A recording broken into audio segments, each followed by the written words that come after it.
Thank you, everyone. I am very, very pleased that you are all here today for this very important forum.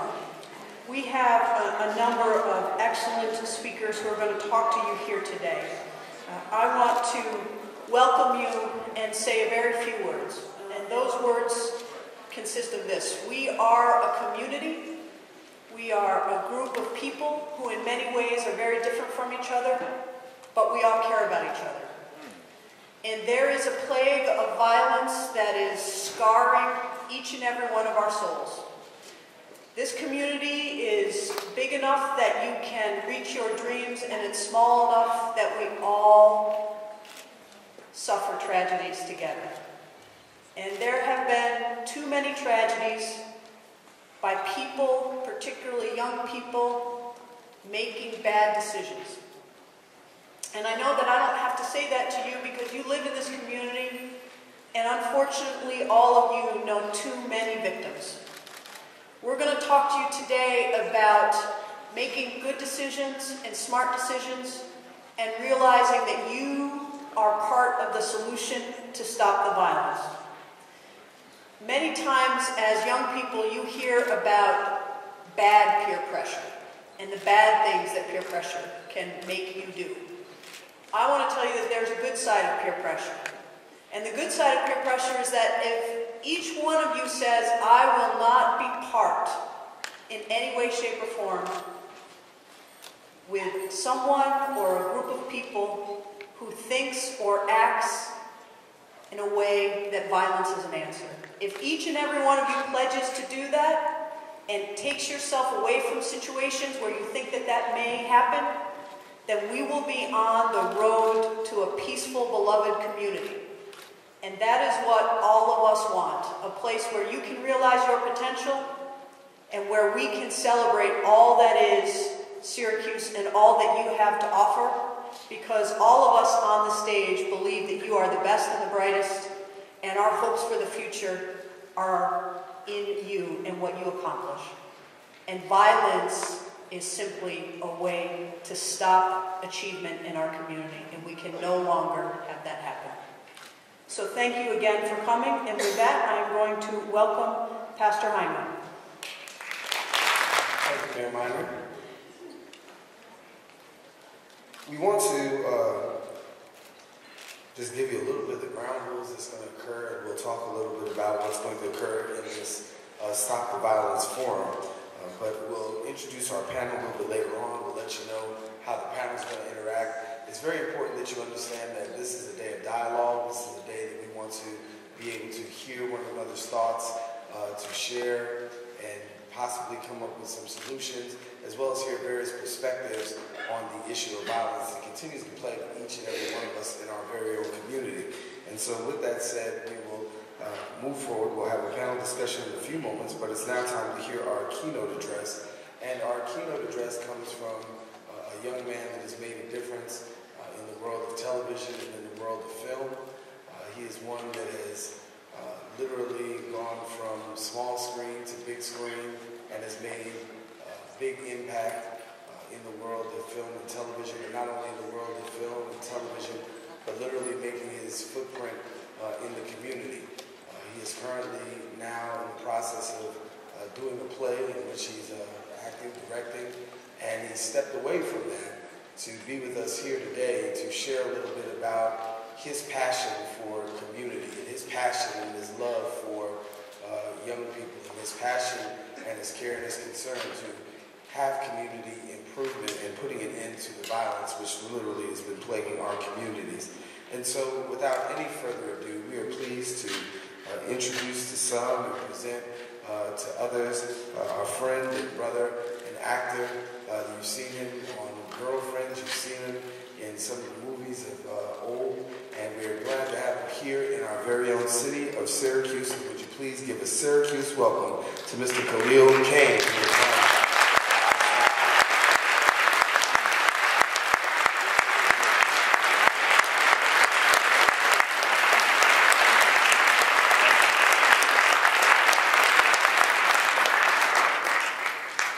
Syracuse, how you doing? Hello, Mayor. Nice to see you again.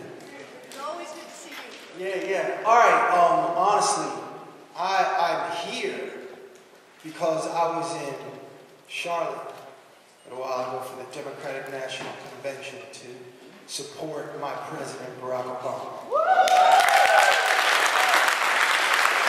Now, while I was there, people were asking questions. Well, like, why are you here? Are you doing this? Are you doing? And I was like, no, I'm not doing anything. I came to hear what they had to say. I came to see if I could get a glimpse of the First Lady. I came to just be a part of the experience. While I was there, I got to meet your mayor.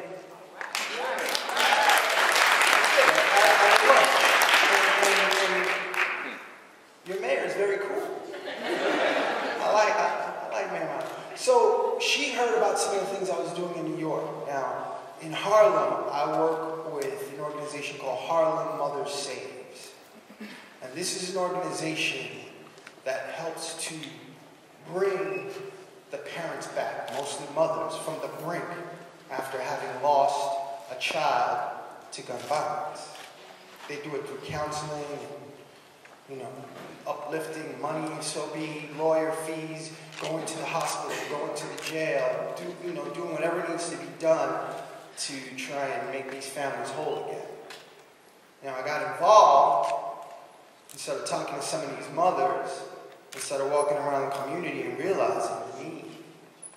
So when the mayor heard about that, the work that I was doing there, she said, well, what about us? I mean, right up the road, if we give you a call, will you come down? Yeah, I'm going to come through.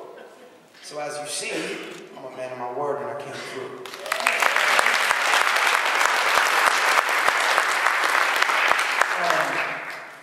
So part of the reason I do this is because I decided I'm not going to no more funerals.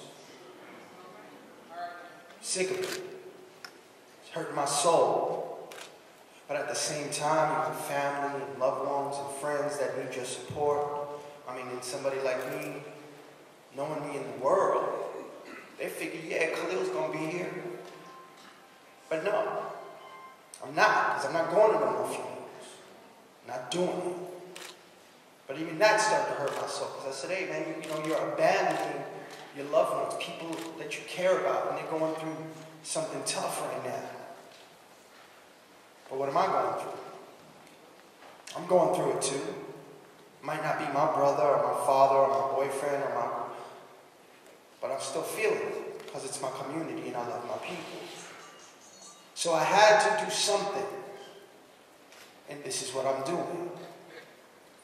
I'm showing up here instead of going to another funeral. Aren't y'all tired of going to funerals?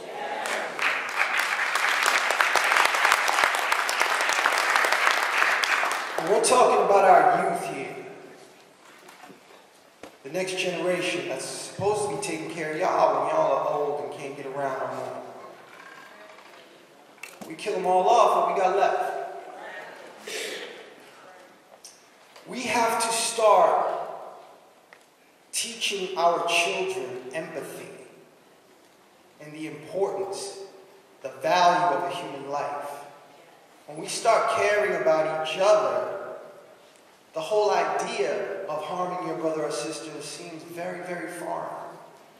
Now, I come from a place, and I can honor this because I've had this happen in my own family. My first cousin, Dorian, God rest his soul, was murdered in the streets of New York City. So I know exactly what some of you are going through. Exactly. And what I wanted to do at the time, because I was a younger man then, was pick up a gun, because I knew who did it, find him, and kill him. The way I think now is different. I do. I think differently now. I feel differently now. But back then, my mindset was not the same as it is now. I didn't know as much as I know now. I didn't have the same empathy and love for mankind then that I have now.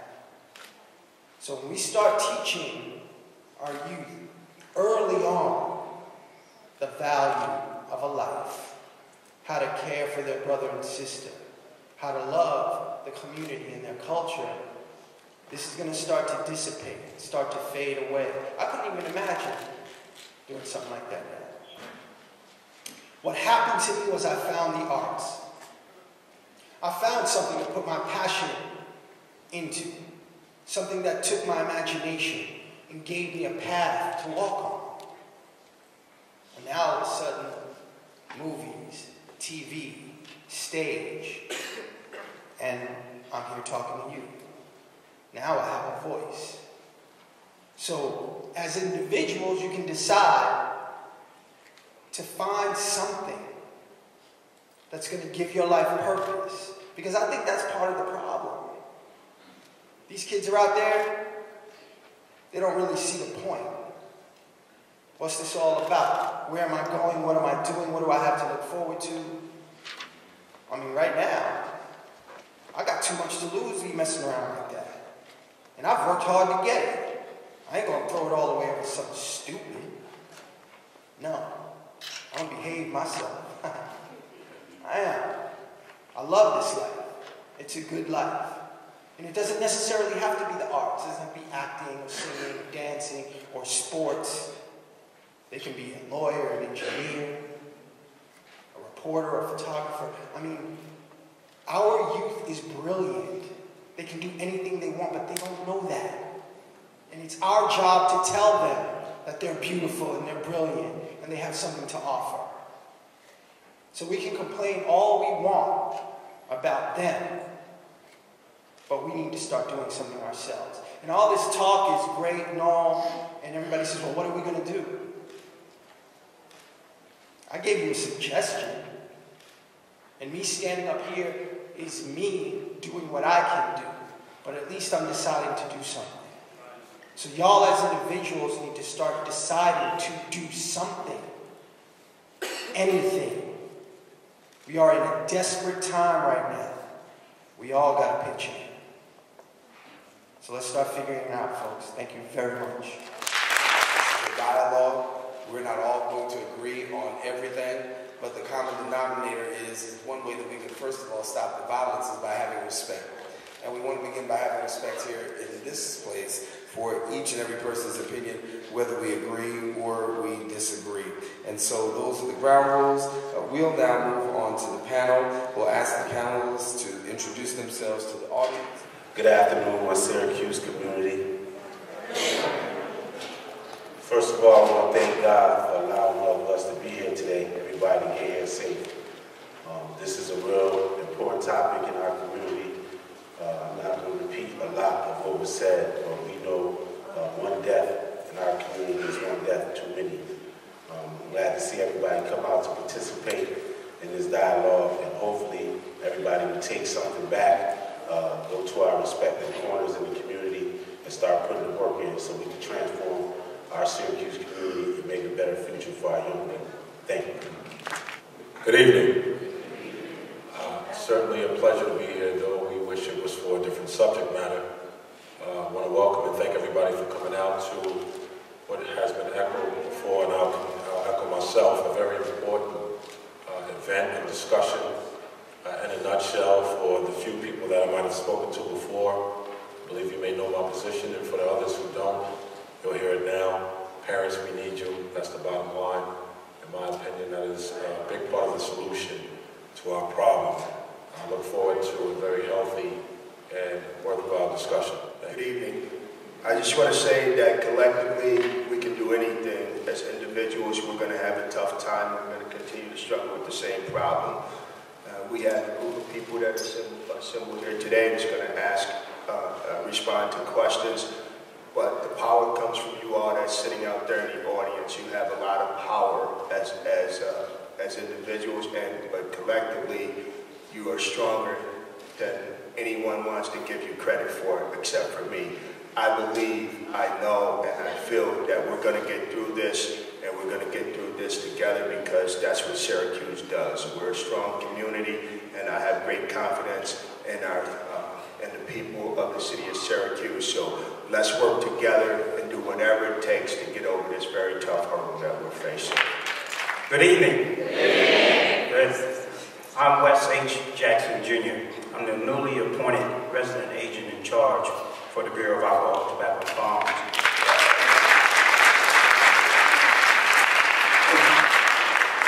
And I'm here with one mission. We're going to help stop violence in Syracuse. Thank you. Thank everyone for coming out to this dialogue, this dire need that's kind of passed through in our community. But here today, I'm here to talk to you about, well, first, why I'm on the panel. I'm here to speak to you today about being actually, a perpetrator, to some extent, a victim and a witness of gun violence. And, growing up in the Syracuse community all my life, walking these streets, I come to realize that, Syracuse has a lot to offer. Me coming out of this community is not it's a story that's fit for television, basically. And I just want to kind of clear things up as far as how the youth feel, because I was one of those youth in the mean streets of Syracuse growing up. And now being an older adult, I can kind of understand why kids pick up guns and why did I do it when I was younger. So again, I want to kind of shed some light on that, if I could, for any of the audience members out here today. Thank you very much. Thank you very much. I appreciate the invitation. Always nice to be at the Landmark. And I do want to thank Helen and Khalil for having reached out to make sure there was some balance, but I'm not sure balance is required. There's nobody in this room that wants gun violence. And no matter where we come from, no matter where our background, I think that is a common goal we all share. This has been a very hot topic, obviously, as of late. I attended one of the funerals in Newtown of 6-year-old Benjamin Wheeler. Those of you who know me, and there's plenty in the room, know I'm very active in the scouting movement. He was a 6-year-old Cub Scout and died way too young. And as 200 of us who provided his Boy Scout Honor Guard at his funeral tried to hold ourselves together, it was definitely a time for reflection. Where have we come from? How have we gotten to this point?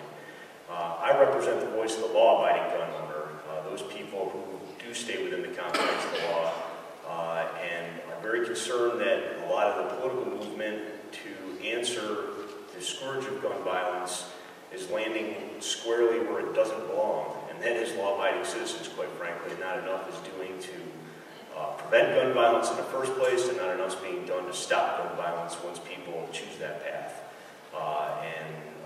Repeat offenders in this area, those who just can't learn the lesson that violence is not the answer, is a problem in our society. And that's the perspective I come from. Very happy to be here. Thank you for the invitation. Look forward to your questions. Okay, I'm going to do something a little different. Every mother and father that's sitting here that's been affected by gun violence, stand up. Take a look around. Take a look around. This is our community. This is what we see going on. This is the hurt. This is the pain. We have to get it together, people. We have to start reaching out. And it's been echoed quite a few times that it's not going to take one entity, one organization. It's going to take everybody. And I am glad to see my babies in the room, because you're out there. Hey, babies, how y'all doing? I know they're out there. So, babies, we need you guys. I tell you that all the time. I'm going to keep saying that. Look at the people in the room that came out to support you. We have to take the support. And your older folks, we have to be there to support our babies. Because right now, they're devastated. There's a lot of pain going on. And we really don't know which way to go. So it's our job. It's our role. That's what we're put here for. So we have to continue to direct our children, and yes, you are our children, in the way that they need to go. Thank you, everybody. For the last 10 years or so, I have spent the majority of my time as a federal prosecutor doing something I never thought I was going to be doing. Prosecuting gangs in the city I love. When I was away from Syracuse after law school until 1998, I remember coming home on visits and going through an area where my uncle used to live, Gaynor Maslin Funeral Home on South Avenue, and areas, and I saw something I had never seen when I was a kid. And it's this gang activity. And when I came back, I just gravitated towards doing those types of cases. And I can tell you, it's rewarding to put criminals behind bars and hold them accountable for their actions, but it's also a terribly sad job that I have. And I'm hoping through this dialogue and us being here and telling you that it's not just about prosecutions for us, it's about helping the community and helping to understand the issues we face and how they get to the point where they have to be prosecuted by my office. I'm hoping that will change things. And quite frankly, I'm hoping that you can put me out of my job and I get to do something else.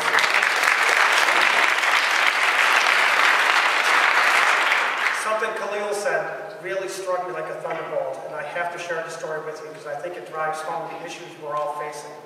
He talked about empathy, and then we have to teach these kids empathy. When you come into this world, I firmly believe that you're not born evil. Okay? We're all born well. I mean, how many times have you seen a smiling baby? They're just not evil. Okay? Somewhere along the road, something happens to these kids. And the story I'm going to share with you briefly illustrates that. In my office, it's very different than the DA's office. We don't charge bargain. They don't charge bargain to get rid of cases. That's how they reduce cases. They give someone an incentive to plead guilty. In our office, you plead guilty as charged, and then if you want to get a sentence reduced, basically you have to cooperate to do that. And a lot of people in these gang cases end up cooperating because the punishment is pretty severe, as well it should be. I've talked to probably a dozen people who have murdered people. Probably more, maybe about 20. And always you get to know them. And you start thinking, how can these people have done this? Because they don't seem so bad. And then I get to the end of the conversation, and I always give this softball question. The softball question is, I ask this question knowing that they're probably going to give me a soft answer because they want to impress me because they know I'm going to file a motion to reduce their sentence. And they want to impress me. So I always ask them, look, now that you've been through this whole thing and you're looking back on it, do you feel bad about killing that young man? And I've never heard one person say yes. And there's something wrong with that, okay? And when you're talking about getting to the problem, we need to talk about that. Because somewhere that kid came from a beautiful child, sin-free child, if you will, to what he became. Someone who has no empathy, no remorse. Now, we've got to think about how we can change that. And that's a difficult topic, but you got to think about that when we're going through all this. Yes, we can have more people on the street. Yes, we can more police officers. Yes, I can prosecute more gangs. But we've got to get back to the roots here. Why are they feeling that way? And what can we do to change it? How can we help them? Those are the things you need to think about. Because when you have empathy, like Khalil said, I think he nailed it because that changes things. When you have empathy, you get people on the street that maybe they get their brother on the street and say, don't do this. Right? We need to do those kinds of things. That's kind of what Project Truce is about. You stop and get the others to stop. But if you don't have it in your soul to have goodness, you're going to have a problem. So I really hope that whatever comes out of this, that we start understanding that there is a real serious disconnect. We need to get these guys off the street. They can't be there at 3 in the morning because no good comes from that. Okay? We've got to give them other interests. We've got to give them other goals and aspirations. And we've got to get these people to understand that we've got to have empathy.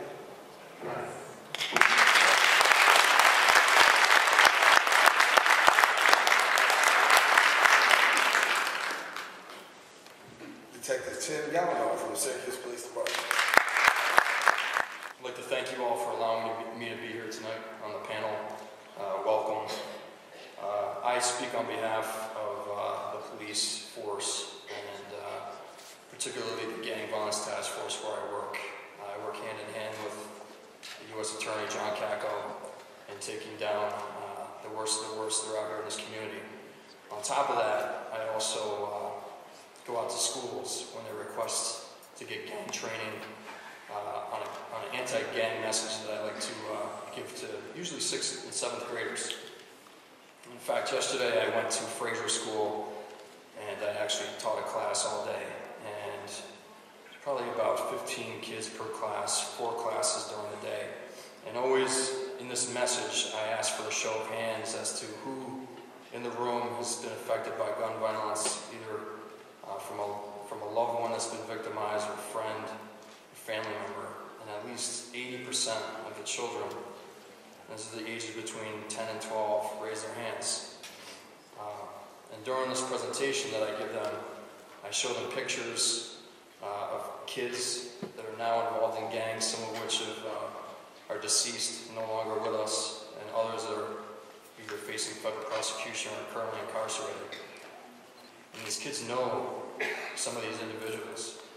And you can see the looks on their faces as they connect with the people that they know or have known.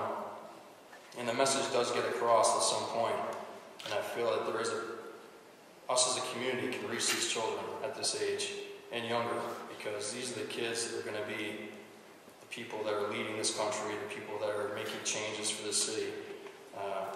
And they can choose that direct path, or they can choose the path that a lot of people fall into, which is a life of a gang lifestyle. So I hope that I can answer any of your questions, and thank you again for having me here. First question is coming from the audience. I guess we'll address this to our common councilor, Helen Hudson, is how do we reinstill the value of life back into the youth of our community? And then how do we take our youth back from the streets? And so that's the question that's being asked, and we'll let Councilor Hudson begin.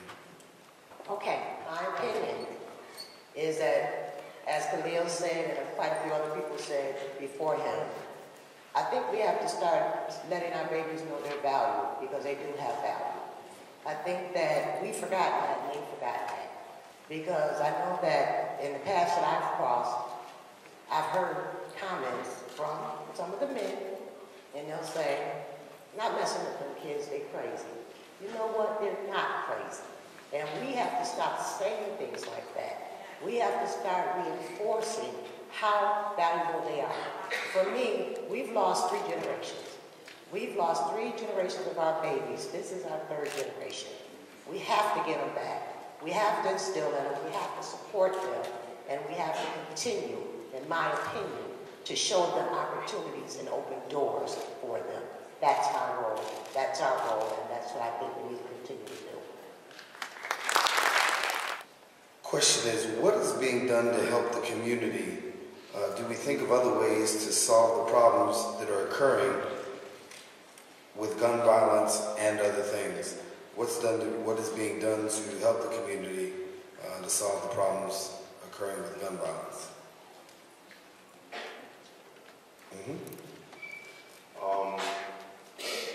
In my opinion, I think that young people don't have enough activity.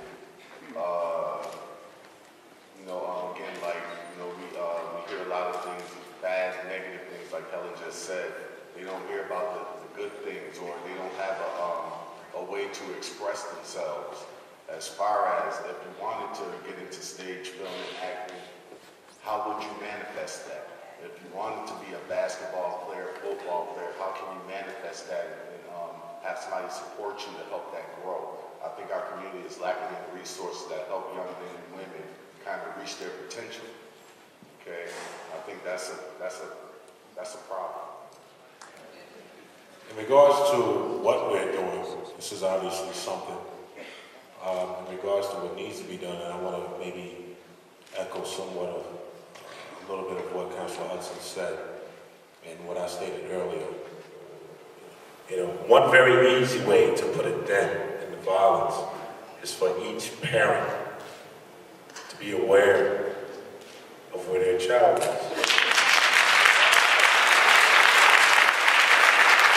And even though some of them may,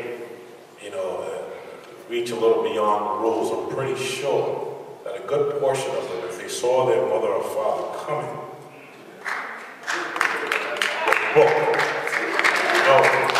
So, a big part of helping to solve the problem is each and every one of us taking responsibility for the people that we are responsible for. And you can't, and I'll state 1,000 times over, law enforcement have a specific job. They are not a social services department, let's be clear. So if you look for law enforcement to solve your problem, you can't complain when they use the tools that they use to solve the problem. So we have to be very practical about what has to happen. If my son is out in the street, I can't ask you what to do about it.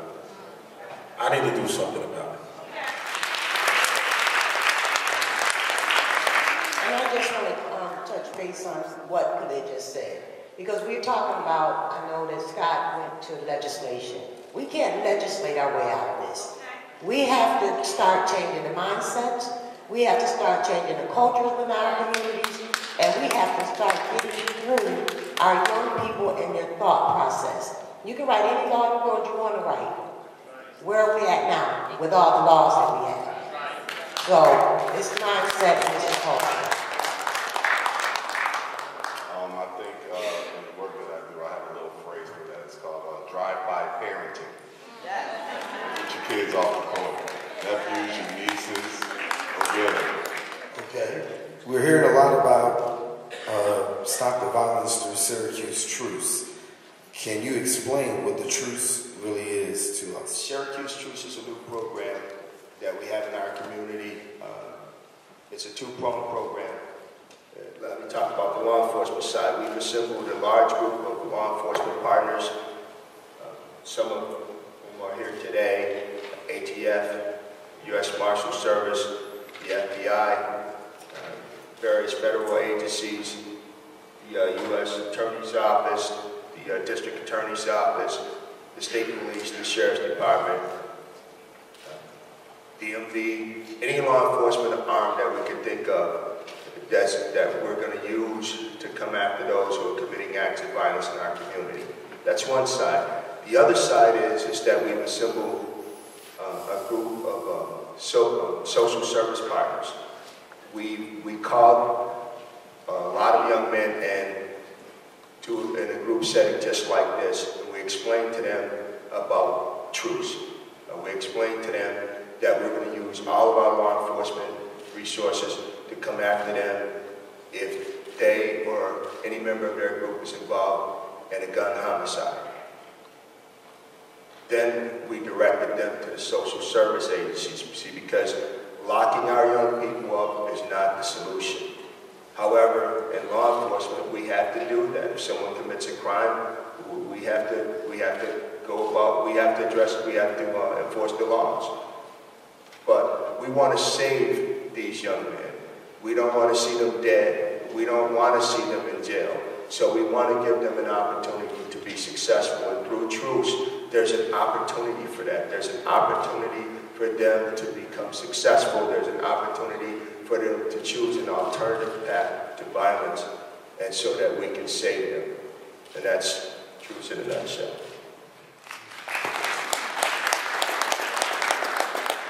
We have a comment here that says, this is a great start talking about the Stop the Violence dialogue today to create a dialogue amongst concerned citizens of Syracuse. However, how do we find a solution to reach the angered youth who are not likely in attendance today? How do we speak to them and not just act? That's a great question. I would say that we need to come outside. Right? We have various institutions throughout our Syracuse community. And I'm going to put this out there. It may ruffle some feathers or what have you, but you cannot, in good consciousness, ask young people to get along when the adults and the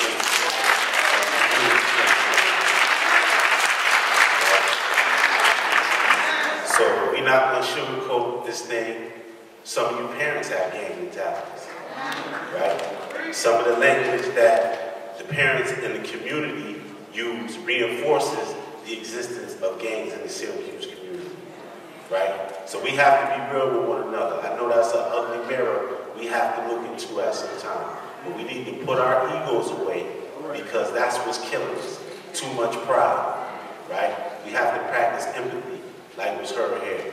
You have people who know other people's children are in danger or in trouble and talk about them behind their back instead of talking to them. So I would say we need to come outside and participate. Like Khalil said, do something. I don't care if you got to spit in the wind. Do something. The ostrich approach is over. Get our heads out of the ground and and let's take a look at this thing and move our community forward.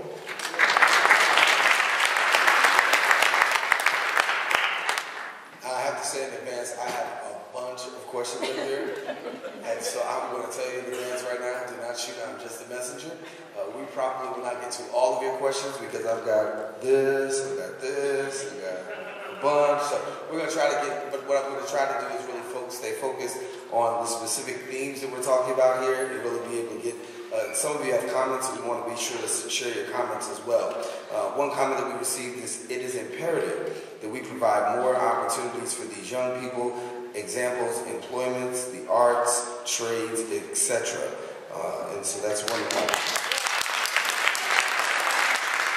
We do have solutions to aid in positive change. Police athletic league, PAL, JROTC in high schools, boot camp for troubled teams run by the Army and National Guard, and something similar, or an example, is the Bluegrass Challenge out of Fort Knox, Kentucky.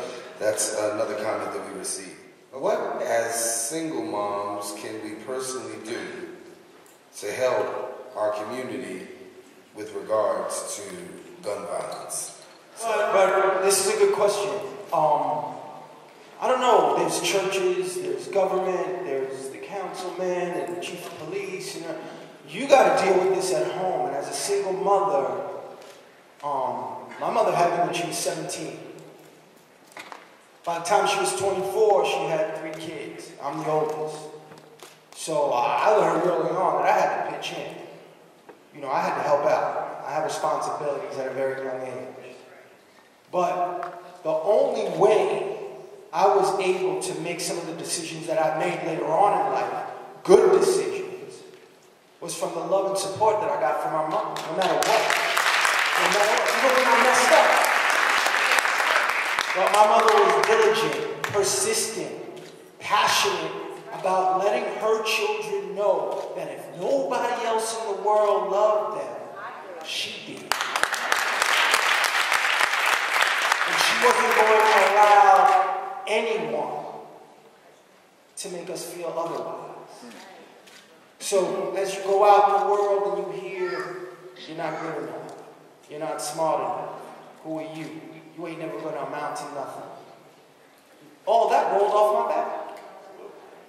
Because my mother had already instilled in me that I was amazing, that I was beautiful, that I was intelligent. And as a single mother, if you can't do anything else, you can do that. You sure can. Where is the programming to help our kids get off the streets? Because right now they have nothing to do. What types of programs are out there for our young people? And why aren't there programs to help these kids to keep them off of the streets and the schools? And I got about 7 cards that speak just to this right here. So, yes, ma'am. I hear this question a lot, and I'm going to start off because you've heard some exceptional truth speaking up here. So I'm going to continue in that vein and tell you that we have lots of programming. Now, do we have enough? Do I want more? Yes, but we are struggling to make sure that we keep the Southwest Community Center open, that we keep it vibrant, that we keep our other community centers open. We are struggling to make sure that our schools have the resources that they need. But what we find is that we can have programming, but we don't have enough people who are willing to step up and help us with this program. So if you would say, can the city do more? Can the school district do more? Of course we can. But you know what?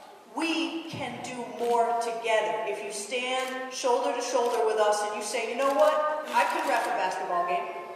I can be there in the summer to help ref a basketball game. I'll go and watch a basketball game. All of those things, we need adults, everybody in this community, to stand up and say, I'm a part of this community, and this is what I can give. And when we each give, then we'll find that we are creating the solution. But what we can't do is say, you know what, gun violence, that's Chief Fowler's problem. You know what, the fact that only 50% of our children graduate, or 18% of our African-American males graduate from high school, that's Superintendent Contreras' problem. No, it isn't. It's our problem. And the solution is our solution. And programming and activities means all you have to do is come up and say, you know what, I want to help and here's what I can do. I can give you Tuesday afternoons. We'll find something for you to do. We will find something for you to do, but you have to step up and work with us in order to do that. Whether it's helping with the trauma response team, whether it's helping with Mothers Against Gun Violence, whether it's showing up when the Mothers Against Gun Violence have their annual vigil to say, by my presence, I will respect the fact that there has been so much tragedy in our community, and I will show that tragedy was not in vain. That we are here to say, enough is enough. I'd like to comment here on something that might not be a traditional solution to the city of Syracuse, but in other cities is a thriving program, and that's something I mentioned before, which is scouting. There's people in the audience, there's people on this dais here that know I'm coming at them talking about this because I'm very involved with the program. And scouting has a lot of misperceptions out there, like viewed as a white suburban kid nerdy program. But did you know that our latest program is called STEM Nova? STEM is science, technology, engineering, mathematics. Right? Our latest merit badge that we just unleashed last week is game design. Teaching kids how to design board games, video games, strategy games, sports games. Why? Because that's a huge area for job opportunity when they graduate. Welding merit badge is something we just did. Why? Because the energy industry doesn't have enough welders. Kids come out of a 2-year academic program after high school, and they walk into an $80,000 a year job. I am more than happy, and there's several people in the room here that know that I'm starting this conversation. Urban scouting has been an issue for us locally here. But I'll tell you, we had a program called Learning for Life that, unfortunately, I was tasked with dismantling because the city school district couldn't pay for it any longer. We had over 400 career speaking engagements with the city school district every year. People from all walks of life, from law enforcement to nursing to manufacturing, you name it, we had it. That doesn't exist anymore. We could not provide it after 3 years of not getting paid the nominal fee. But when I got to bring kids up to Camp Woodland in Constantia, about a 30-minute drive north of here, it was so awesome to see kids from the city be kids again. They weren't scared. They didn't have to look over their shoulders. They were walking around. They'd pull a salamander out of the creek. You would have thought they were wrestling a dragon to the ground. It was awesome. My favorite day to play hooky from work was to go up there and be with city school kids to be at Camp Woodland. For most of them, it was the first time they'd been in the woods. And it was great to introduce them to that. There's plenty of that experience. There's plenty of opportunity there. And it's one of the lowest cost programs. I'm going to stick around after the formal presentation here. If you want to talk about that, if you want to exchange information, I am happy to hear from you. We got plenty of ready-made program. What we need is some parents, frankly, to step up and help us help you get that program running again here. It's thrived before in Syracuse. We'd like to see it again. I'd like to say something very quick. There are no excuses. These are your children. There are zero excuses. You can talk about programs that you want. There may or may not be programs available, and that's a fact. Now, something that I've done, because I'm a parent, a little experiment, and hopefully, I'm hoping that you have 20 minutes, a half an hour to devote to your child. At least that's it. Now, my daughter, in 4th grade, was reading at a 12th grade reading level. Now, this came out of me deciding when she was little and bitty to read to her. And it was whatever I felt like reading. I would just read to her, to the point where she started coming and requesting it. Randomly. Daddy, can you read me something? Daddy, because not only am I reading to her, but we're spending time together. And not 2 hours, 20 minutes, 10 minutes, 15 minutes. Come here. Hold her up. Read her a little something. And guess what? She started reading on her own. And that turned into 4th grade reading level. Straight A student. And, I feel like doing something. I feel like reading a book. I'm not feeling like going out in the street and doing something that she's supposed to be. But these are habits that you can do on your own. There are no excuses. I mean, the state that our economy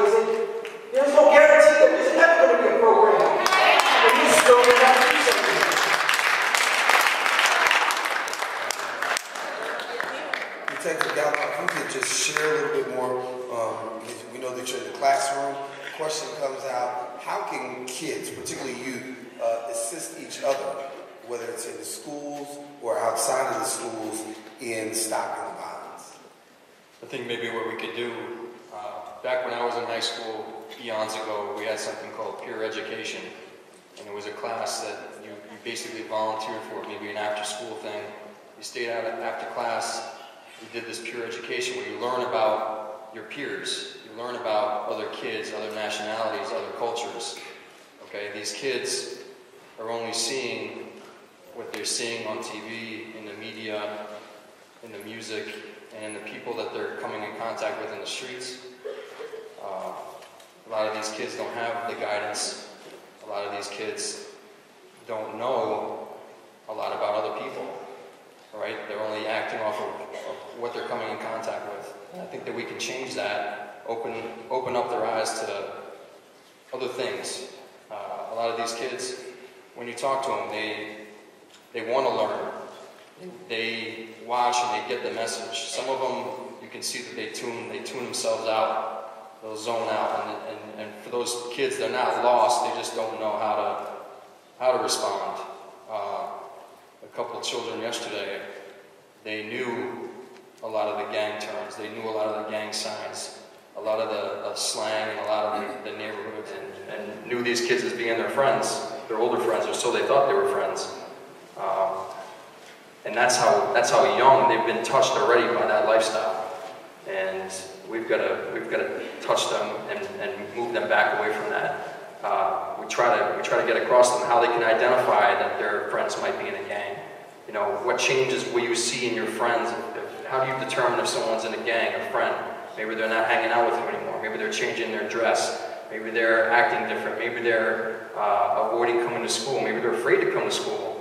You know, a lot of the kids in the community don't reside in the places where they attend school, and so when they're not riding the bus, they have to walk to grandma's house, or they have to walk to a friend's house, and they're walking through a neighborhood that maybe they're not used to, and these kids aren't used to them, and they get approached. We have to teach these kids how to react to those confrontations that they're going to deal with, because they will deal with them. They will be confronted by that, and I think if that's something that we can teach them at this age, how to deal with that when you're confronted with it, how to identify it, and how to change it, I think we'll have a step for the better.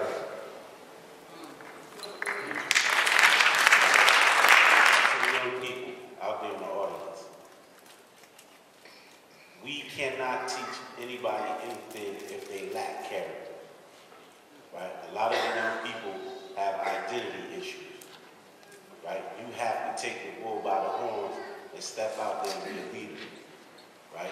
It's not cool to be a follower. This is why the community is in the state that is in at this point. You have a lot of young people who are following other young people, right? This is the importance of programs like Team Angel, peer-to-peer leadership, right? Accountability. Young people, you have to hold your friends accountable, right? Y'all have a role to play in this whole thing too. When I talk about character issues, a lot of people heard me say before, a lot of y'all look like rock wallers that be out. You're so far outside of your character. Get back in line, right? Do what you've been called to this earth to do, and have a productive life, and raise your family, and add to the community. And, you know, we'll get through this together.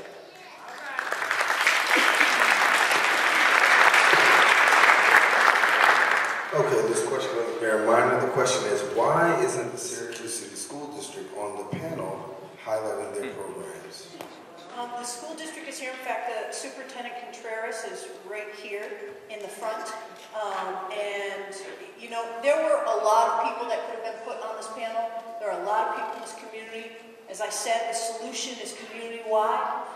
But they're just, at the end of the day, you know, we could barely fit all these people on as it is. Wow. And the superintendent works very closely with Chief Fowler, with me, school district, say yes, summer programming, all of that. So the school district is definitely engaged in part of the solution and through the admirable leadership of Superintendent Contreras.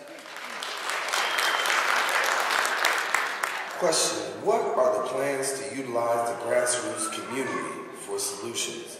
We have a community that's full of professionals, educators, counselors, conflict specialists, degrees, credentials, pastors, ministers? What can we do to put them all together for solutions?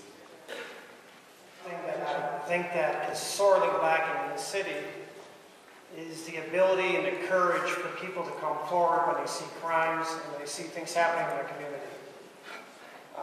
All too often with me, especially in the gang cases, the people that we need to come forward and talk about it are people just like you. Unfortunately, you're afraid to do it. You're concerned for your safety, which is understandable. But at some point, you need to break through that barrier, because if everyone said, we've had enough, and everyone said, we're not going to take this anymore, and everyone said, we're not going to take these people terrorizing our neighborhoods and taking them over, that will be a step in the right direction. And I'm not just saying that for selfish purposes to make my cases better and put more people in jail. It would have a gigantic deterrent effect on crime. If people knew that you weren't going to be too afraid to come forward. So a component of this, and it may be not the biggest component, but a seriously important component, is for you to take back the streets. Okay? You take back the streets, and then you add into that personal responsibility for your children, being on them 24/7, and the other things, the mix would work. But there's no one thing that's going to happen, but one thing that has turned the tide in the gang cases is that before we started these gang cases, no gang members ever cooperated against each other. And now they do. Okay? And that's made a big difference in how we go after the gangs and how we can identify the real problem areas of the city. The people in the community got to do the same thing. And that's a tough thing and it's a scary thing. But you got to have the courage to do it, because if you do that, that will make a gigantic difference in turning the tide and sending the message that not only do we love you, not only that we support you, but we are absolutely positive we're not going to take it anymore. And that's kind of what Truce is about. Because what Chief talked about was we're trying to help the kids and everything, absolutely. But make no mistake about it. When we bring people in and tell them if a shooting goes down in your area, we are going to be all over you. And when we do that, we need the people in that community to work with us and not just expect us to come in and take care of the problem, to help us. If you do that, you really will have a better city. That I'm positively assured. John, pass the mic down to Wes very quick and ask the question to Wes. And the question is, I want to know what's happening to identify where all these guns are coming from to show up on the streets. What is the plan to rid our streets of illegal firearms? That is a good question. And my job, not only to help out with the city, with the chief, the mayor, is to actually find these guys that's dealers, that's selling guns. Not only the guys that's on the street using the guns, but the guys that's selling the guns getting away with murder. Okay? And that's one of my jobs. And that's what we're going after. My job, my office, agency is committed to go after the dealers. If it's the dealers that's selling the guns illegal, okay, we're going to shut them down. We've got guys bringing in guns from other states, we're going to track them down. That's the job of ATF. We're going to track down any illegal firearm purchase, sale. I'm sorry to say, but sometimes the young ladies get caught up buying guns for guys. Guess what? We're coming after you. Just to follow up on that. Did y'all hear that? Just to give you another case example. One individual in Syracuse went down to Georgia about 10 years ago. And this is how the gang cases started. In 2002. He had a girlfriend down there. He would go into a gun shop in Atlanta, Georgia, and buy guns, 5, 10 at a time, for $99. He would then have her go in, or he'd pick them out. She would go in and buy them, because he couldn't buy them because he was a prohibited person, because he has a felony conviction. She'd go in and bring the guns back out, and then he would take the guns, bring them to Syracuse, and sell them on the street for anywhere from $600 to $700 at a pop. A total of 70 guns came up. We recovered 14. That's it. So it's a real problem with ATF's presence. Those are the types of cases we're going to continue to go after and continue to go after in a big way, because there's no way to stop that other than to keep working with people in the community and keep investigating those cases. Okay, we want to go back to Councilor Hudson. You have something to say about grassroots, because we talked about grassroots and how we can evolve from the grassroots area to deal with the area of violence. Okay, because I think we kind of skirted a little bit, but I think with the grassroots, we have to understand, we have a lot of people out here doing work. We just don't find them. Everybody wants to create a new program, a new organization. We have OnPoint, we have 100 Black Men, we have the Deltas, we have 1,000 organizations that's out here doing the work. We just need to make the connection. We need to move our egos out of the way. Who cares who gets the credit? Let's just give our thanks. Question is, my thing is, yes, people get background checks to buy guns, but how do we get them from selling them to our children? What can we do in regards to background checks? And it says, Mayor Minor, we want to thank you for being a member of Mayors Against Illegal Guns. How do we convince, as a community, convince the NRA to stop blocking common sense reforms like background checks? How can we help you, Mayor, in this endeavor? I think the answer is that you can do what you're doing right now by standing up and saying that you are a voice against gun violence. But most importantly, there is an opportunity. These issues are being debated at the national level.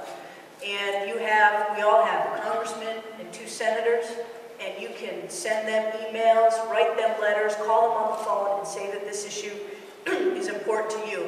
And I will say that one of the issues that is currently has some momentum behind it is this idea of gun trafficking, which is a huge issue, as Wes talked about. We have most of the guns that we find in our community that are used to commit crimes are not bought and sold in New York State. They're bought from other states that have less regulation. And there is a bill that's got support in Washington that is looking to make that a crime and make it a stronger crime. And so it's very easy now. All you have to do is look at the phone book, pick up the phone, call Senator Schumer, call Senator Gillibrand's office, call Congressman Maffei's office, write letters and say, this issue is important to me, and it's going to impact the way that I decide to vote. As the only guy with NRA associated with his title here, I thought maybe I'd chime in on this one. Okay. I think one of the disappointments I see with the battle against true gun violence is the fact that NRA is often an easy body to kick in part of the public policy process. It was the NRA that pushed for the instant background check during the 1994 assault weapons ban. We're not against background checks per se. We're not looking to put guns in the hands of people that want to do bad things with them. Quite the contrary. Why? One, we have families too. We don't want gun violence. And 2, it's often us that are the easy pickings politically to allege a remedy, which we saw with the New York SAFE Act. Part of the problem is when you start talking confiscation, as many state legislators did, as the governor did in a radio interview, that's when law-abiding gun owners like myself get very, very wary of anti-gun efforts, because we've done nothing wrong. We haven't broken the law. We comply with the law. But we're also the ones that you would confiscate the firearms from. We're not the issue. We're a much better friend than an enemy on this issue. And I think, Mayor Bloomberg's an admirable man, but I think he's off his mark here by making the National Rifle Association a target by name when we've done an awful lot of funding programs to fund gun violence and gun prosecutions. I barely got here in time today because I was speaking to the Monroe County Bar Association on this very same thing in Rochester. Mr. Lawrence and Mayor Richards, who said to say hi, by the way, Mayor, they asked this question about, what's the NRA doing about it? And I said, I'm very glad you asked that question. We used to have a program called Project Exile, which funded big cities with large urban violence problems so that you could elevate gun prosecutions to the federal level, which has a lot more teeth and a lot more heavy sentencing and takes the guys that are doing violence off the street for a longer time than our state laws allow for. Rochester was offered $1 million 11 years ago by the NRA to fund that program.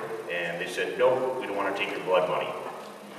We're not the ones committing violence. We have 55,000 gun safety instructors, including myself, out there that use our own time and our own money to make sure that people that have guns know how to use them safely and properly, and know what the laws are. So, we would love to be more of a partner here, but we're a very easy political target, and we're also a fierce enemy. When you start talking confiscation as a result of mandatory registration because of the background check, that's when things start to fall apart, and I'm not so sure I'm as optimistic as the mayor is on the momentum in Washington. I don't think it's going to happen. I would like to say something just as a private citizen. In this country, it's always been the law that you, as a law-abiding citizen, had the right to bear arms. Now, there's a certain psychology that's behind gun violence. Now, when we start to attack that thought process, that whole idea of picking up a weapon and harming another human being, when we get down to the root of that, that's when things are going to start to change. And me personally, and this is just my opinion, one way to help change that gun violence, that equation, gun violence, is to take the gun part out of it. We're talking about it sounds simple, but this is something that would happen over time. Changing the psychology behind something is something that happens over time. But you have to start somewhere, sometime, at some point. Why not start now? Let's start soon. And it's all the books that's trying to be done, but I get that there are a lot of people that say, well, fine, I'm as a law-abiding citizen, I'm going to give my gun up, but there's going to be a whole bunch of criminals that still have guns, and now I'm going to be vulnerable. In which case, you pay your taxes, you're going to have to trust in people like this to protect you. And trust that over time, the psychology is going to change, the emotional vocabulary of our children is going to change, and we're going to start loving each other a little bit more because we don't have those weapons to hurt each other. Just my opinion. Question goes to Chief Fowler. In regards to street violence and deaths over the past 5 to 8 years or so, would you say that the arrests of violent offenders are up or down in relation to years past? If it is lower, why do you think that is, respectfully?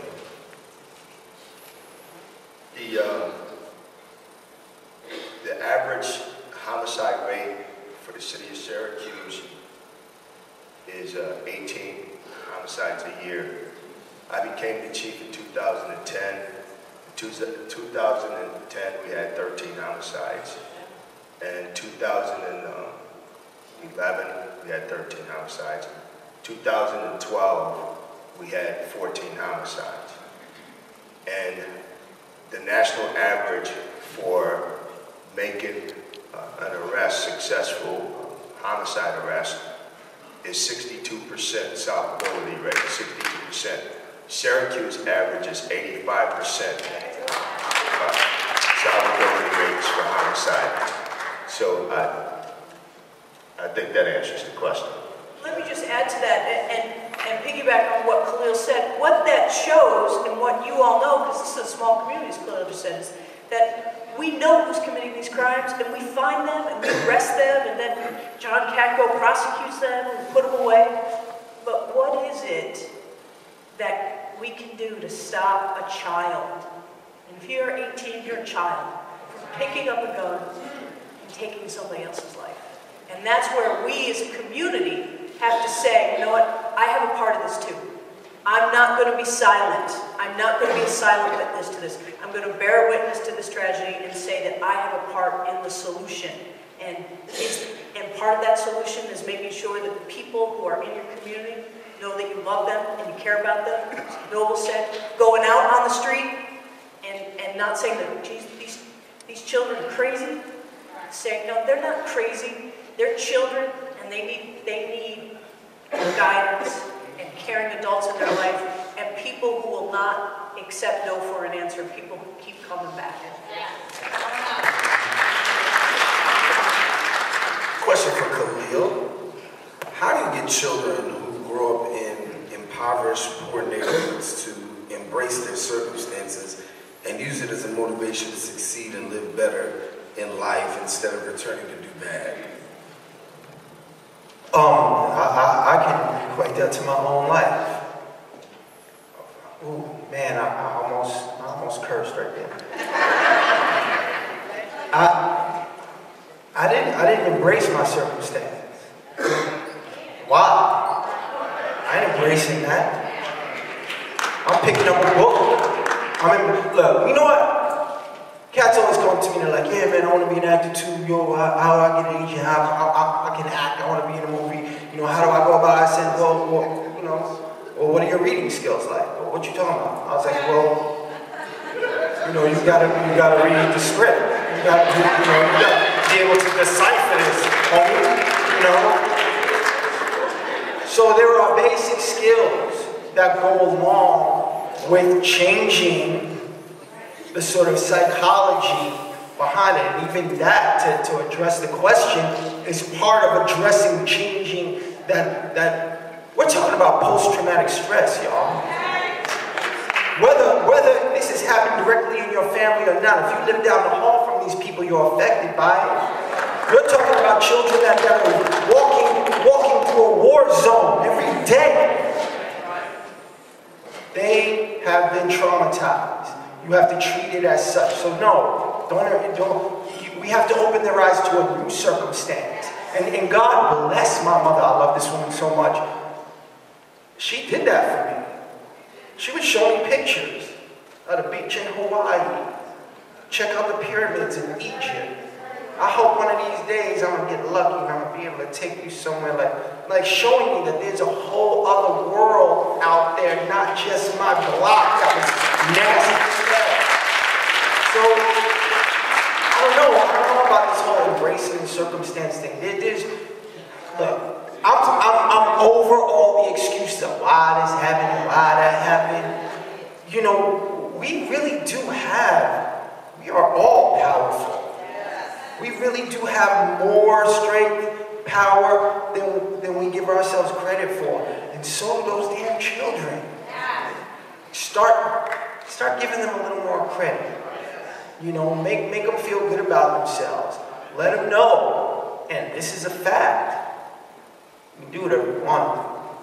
I mean, I'm sitting here, proof positive that, because I'm so lucky, honestly, in my life. Every day, I'm doing exactly what it is I feel like doing. And that's a blessing. That's called freedom. I mean, even me being here, I'm supposed to be in rehearsal today for this play that I'm in. But I knew the mayor would be mad at me if I was like that. Because I told her to be, but I have a choice. The kids have a choice. The parents have a choice. The mayor has a choice. The police chief has a choice. I mean, I made a choice to know I'm not bowing down to my circumstance. And we do it every day. Every urban neighborhood I go into, I see it. These are people who just got tired and bowed down to their circumstance. And until we stop doing that, exactly what's happening out here is going to continue to happen.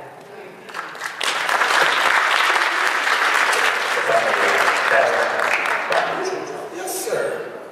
I know there's a lot of you out there right now saying, well, what are we going to do after this? I mean, what are we going to do? Okay, I'm going to put something out there. And I may step on some toes. Pastors, where are you? Okay. How many churches do we have in Syracuse? Okay. How many pastors in the congregation go out there to those streets? Not the chief, not myself. How many go out there on the streets with their congregation? No, you know those kids better than we do. Go out there and say, hey, what are you doing? So, if you don't get anything out of this tonight other than pastors, okay? And I'm not saying who don't, but I'm saying pastors. There's a lot of churches, as I was told, in Syracuse. Okay? So I expect you should be calling the chief, should be calling myself to say, hey, we're going out there on a Friday afternoon. We would like for your present to be there, but we're going to get these guys off the streets. Okay? Now, I will say that most of the pastors that you see here, they're out there. Where are your pastors at? Stand up so we can give you credit for what you do. Thank you for being out there.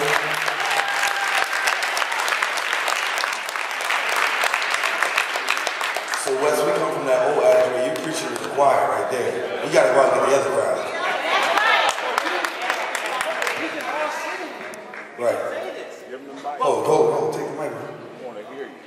Now, I'm Amy, okay? I'm coming from the South. Now, I tell my pastor all the time, whenever you're ready, we going with you. So, yes, there's some pastors here right now, but we are the rest of them. Okay? So, you as pastors, you have that power. Go to your other pastors. Get them out here. Get involved. You're here for a mission. Save souls. This is a part of saving souls. Get out there on the street. Get out there. You need some backup? Get us. We'll come out there with you. But make it happen. All this coming out, talking, okay, fine. Get out there on the streets. Save these kids. You, parishioners, congregation, get out there. You know the young men. Get them off the street.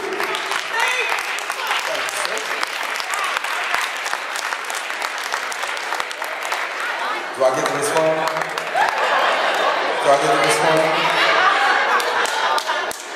No, I've said this before, and I said this in the State of the Black Community Address, and I'll repeat this, that many times you want your pastor to be out there in the street.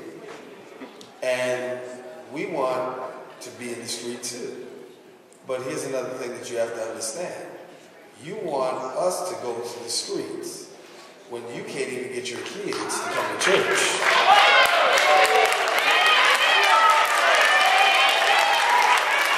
You can't get your kid to come home. So it starts at home. The church is the reinforcement of what goes on at home. That's what reinforcement is. And we'll be your backup. And we'll help you. If you get out of the street, we'll walk with you. Let the church say,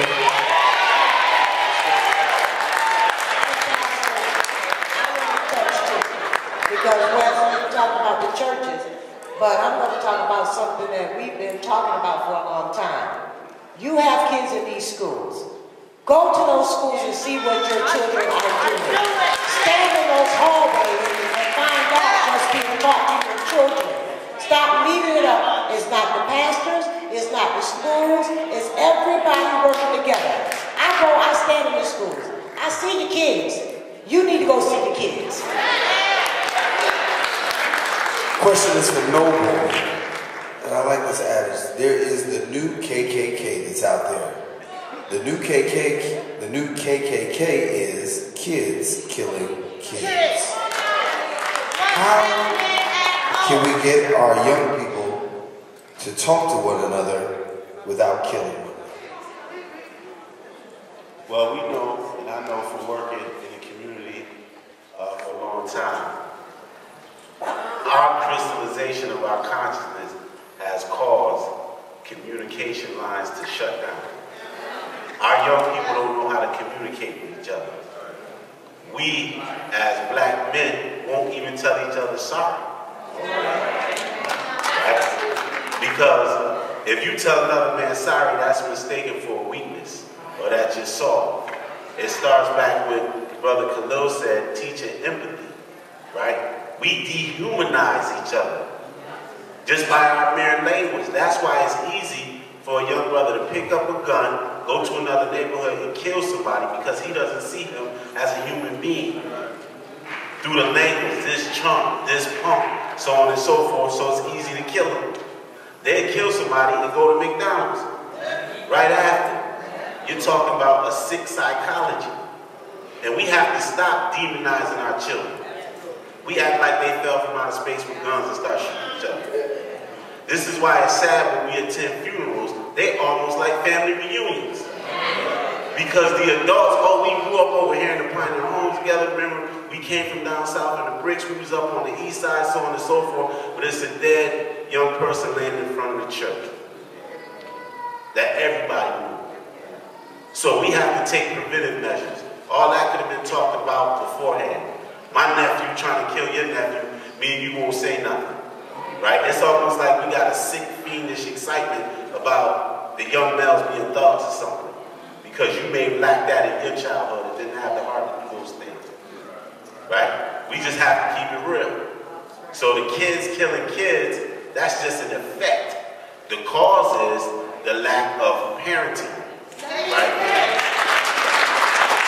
We need parenting programs. Right? We need programs where parents can get together and talk in support groups. We don't even have that. The number of murders that's taken place in our community, over 300 homicides since 1996, according to the Mothers Against Gun Violence statistics. We don't even have a grief counseling center. Right? So we just walk around in this traumatized state, looking at each other like everything is okay, and it's not okay. We all are traumatized. Like he said, if it happens down the hall, up the block, east side, west side, it doesn't matter. Precious blood is being spilled.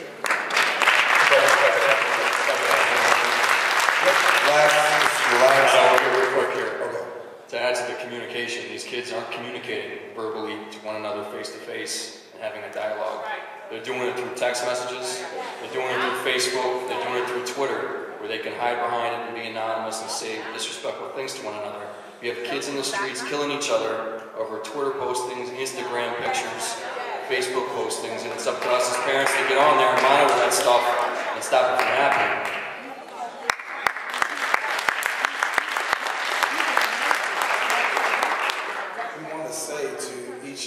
Thank you for your participation.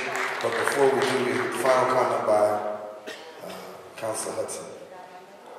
We've been doing stats on the homicide victims since 1996. And yesterday, I sat down and I looked at our numbers. We have had 5 homicides now. We have not, last year, our first homicide occurred in March. We're at 5 now. So we're 4 ahead of where we were last year this time. In June of last year, we were just crossing over to 5. We're in March, people. We need to really start thinking. As Chief said earlier, in 2008, the numbers were extremely high. We're headed in that direction now.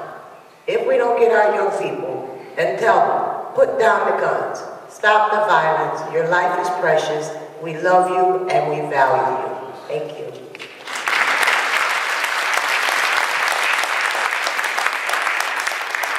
And we want to thank all of our panelists. Would you put your hands together and thank all of our panelists for coming tonight?